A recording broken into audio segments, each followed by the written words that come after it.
I'm here to talk about success, right?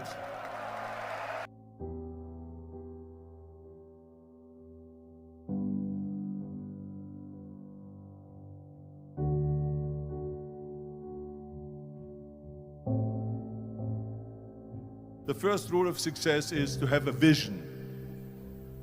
You see, if you don't have a vision of where you go, and if you don't have a goal where you go, you drift around and you never end up anywhere.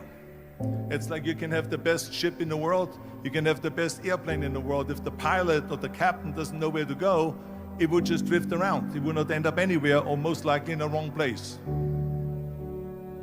So I was very fortunate that I stumbled onto my vision. I mean, as you know, I was born in 1947 in Austria after the Second World War. And I didn't really like Austria when I grew up. I couldn't wait to get out of there. I couldn't see myself becoming a farmer or a worker in a factory or anything like that. Even though my parents wanted me to stay there and have a normal life. My father wanted me to become a police officer like he was. My mother wanted me just to stay there and marry a girl with the name of Heidi, hopefully, and have a bunch of kids and run around like the Van Trapp family in The Sound of Music. But that was their vision, not mine. My vision was totally different. I felt that I was born for something special, for something unique, for something big. You know how great it felt that I knew where I was going? Imagine the majority of people don't know where they're going. When you have a goal, when you have a vision, everything becomes easy. Because remember that in America, for instance, when you study, you will see the percentage of people that like their jobs. 74% hate their job in America. Now, there is not much different when you come to Europe.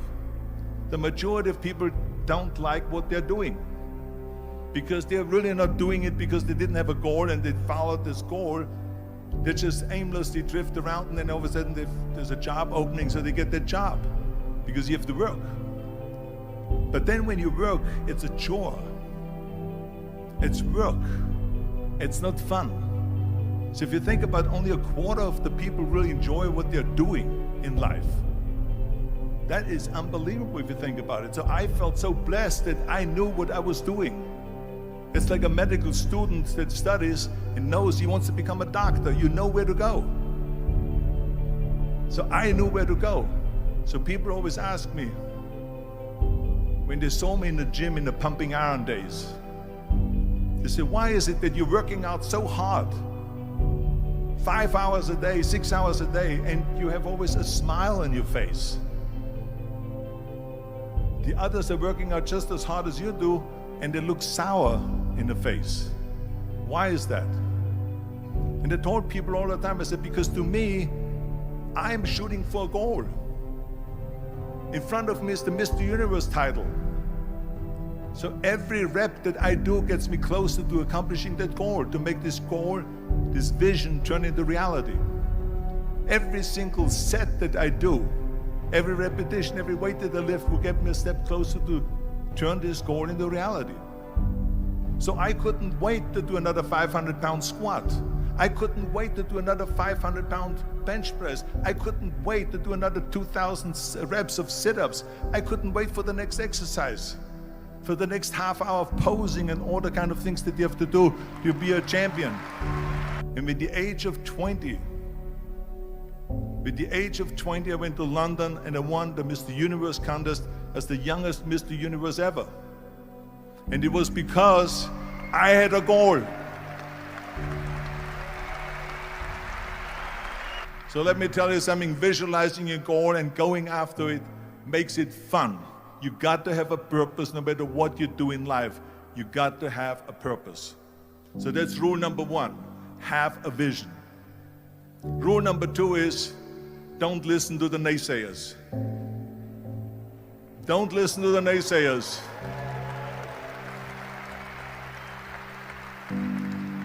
Everything I ever did, the thing that I heard out of people's mouth was, that's impossible.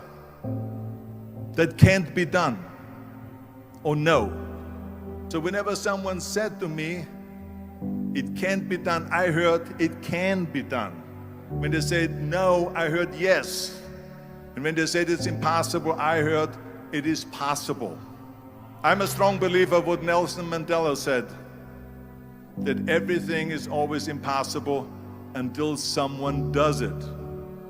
Well, I'm going to be the one, I said to myself, I'm going to do it and I'm going to show it to them. Maybe it has never been done before. That's perfectly fine with me. But I'm going to do it. And I did not listen to the naysayers. The next thing, the third point that I'm going to make to you is, before we sit down with Jürgen and talk about the rest of the three, is work your ass off. There is no magic pill. There is no magic out there. You cannot get around. You have to work and work and work. And it drives me crazy when people say they don't have enough time to go to the gym for 45 minutes a day and work out, or to do something for 45 minutes to an hour a day to improve, if it is physically improve or if it is mentally to improve. Imagine you read 1 hour a day about history. How much you will learn after 365 hours in 1 year. Think about if you study about the history of musicians, of composers, how much you would know. Imagine if you would work on a business, on some business that you want to develop every day for an hour. Imagine how further along you will go and get. So it drives me nuts because when people say we don't have the time, we have 24 hours a day. We sleep 6 hours a day, so that gives you still 18 hours. And there's someone shaking their head out here in front. They say probably, I don't sleep 6 hours, I sleep 8 hours, right? Or just sleep faster.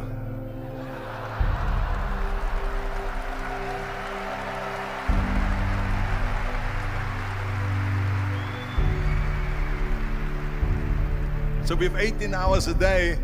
The average person works around 8 to 10 hours. So let's assume it's 10 hours, so we have 8 hours left. Then you travel around an hour a day, maybe 2 hours a day. So now you have still 6 hours left. So what do you do with these 6 hours? What do you do with these 6 hours? Then we eat a little bit, then we schmooze a little bit, talk a little bit to people and all that stuff. But you can see how much time there is available if you organize your day. So you got to work hard. I mean, let me tell you something. When I went to America, I went to college. I went and worked out 5 hours a day. And I was working on construction. Because in those days in bodybuilding, there was no money. I didn't have the money for food supplements or anything. So I had to go to work.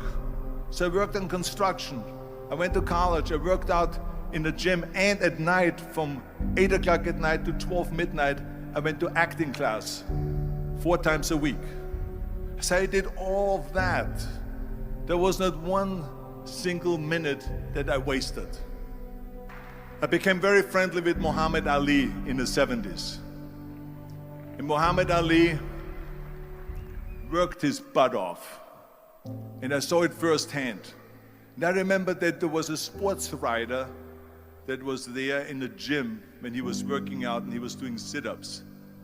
And they asked him, how many sit-ups do you do? And he said, I don't start counting until it hurts. Now think about that. He doesn't start counting his sit-ups until he feels pain. That's when he starts counting. That is working hard. And so you can't get around the hard work. It doesn't matter who it is. As a matter of fact, I believe what Ted Turner said, work like hell and advertise.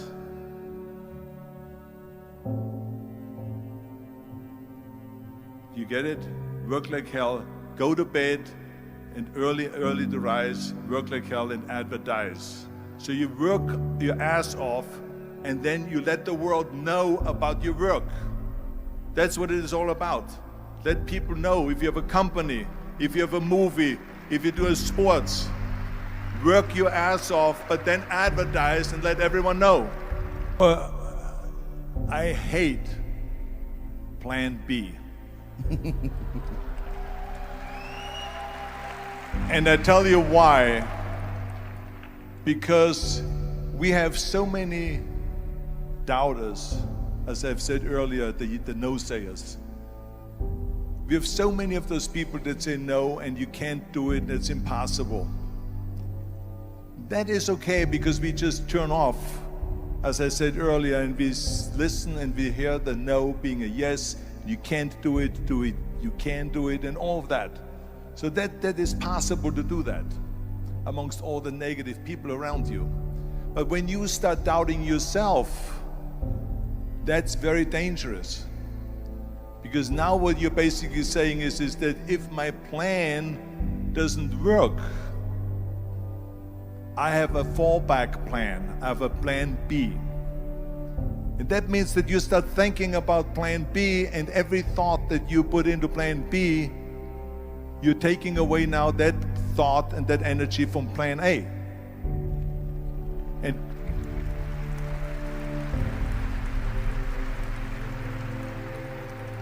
And it's very important to understand that we function better if there is no safety net, because plan B becomes a safety net. It says that if I fail, then I fall and I get picked up and I have something else there that will protect me. And that's not good, because people perform better when there's no safety net. People perform better in sports and everything else if you don't have a plan B. To me, it is very dangerous to have a plan B, because you're cutting yourself off from the chance of really succeeding. And the reason, one of the main reasons why people want to have a plan B is because they are worried about failing. What is if I fail, then I don't have anything else?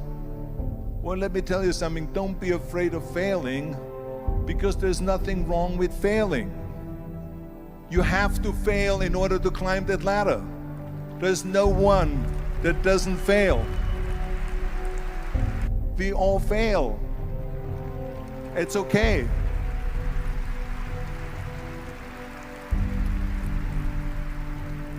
What is not okay is that when you fail, you stay down. Whoever stays down is a loser. And winners will fail and get up, fail and get up, fail and get up. You always get up. That is a winner. That is a winner. Hey, we all lose. We all have losses. This is okay. And this is why I say don't be worried about losing, because when you're afraid of losing, then you get frozen. You get stiff. You're not relaxed. You got to be, in order to perform well in anything, if it's in boxing or if it is on your job or with your thinking, is only happening when you relax. So relax. It's okay to fail. Let's just go all out and give it everything that you got. That's what it is all about. So don't be afraid to fail. This is one of my 6 rules to success. You can only feel complete as a person if you think about what can you do for your fellow member around you that maybe needs help. I felt like that. Everyone has a different motivation why you get into that.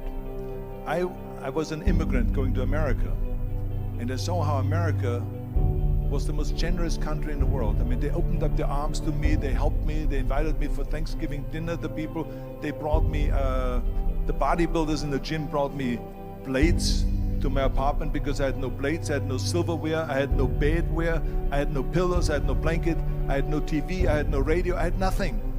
They brought it to my apartment. They helped me. And I saw that firsthand, this generosity in America. And I said to myself, as an immigrant that is being embraced with open arms, that I need to go and make sure that I give something back.